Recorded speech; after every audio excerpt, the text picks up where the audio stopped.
guys, ang ating potato salad or insalata rusa. Yan. Sarap. Hello everyone!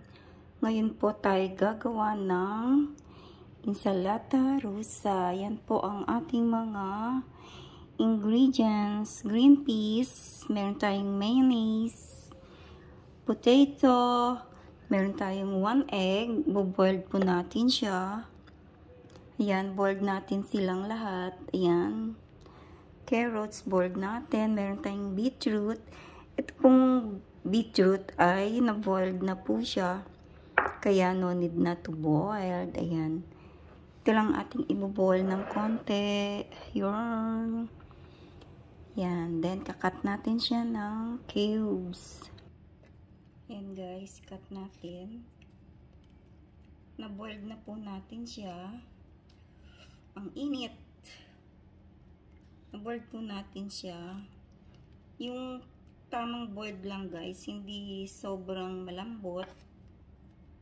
Para kapag hiniwa natin siya ay hindi siya madudurog. Ayan, ganyan po yung kanyang technique. At saka bibilin po natin potato yung malagkit.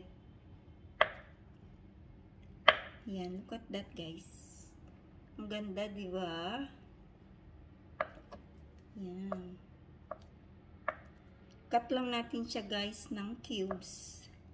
Yan, malagkit po itong potato na to.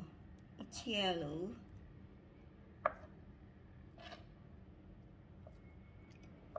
Ewan kung meron ganito sa sa Pilipinas. Siguro naman meron, 'di ba?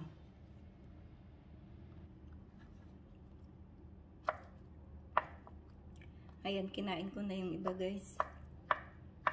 Sarap kasi ng carrots. Tamis.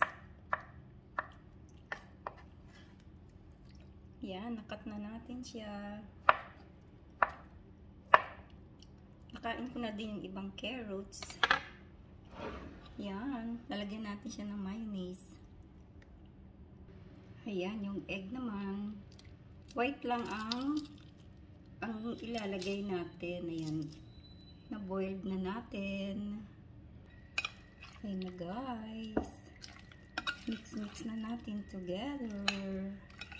Ayan, napaka simple at saka napakadaling gawin. Just boil, cut into cubes, and then mix them together. Ayan. Ayan na guys. Ang sarap niya, diba? Yan. Okay na siya. Tikman natin. Yan. Sandali lang. Tikman natin yung ayun. Sarap niya, guys. It's perfect.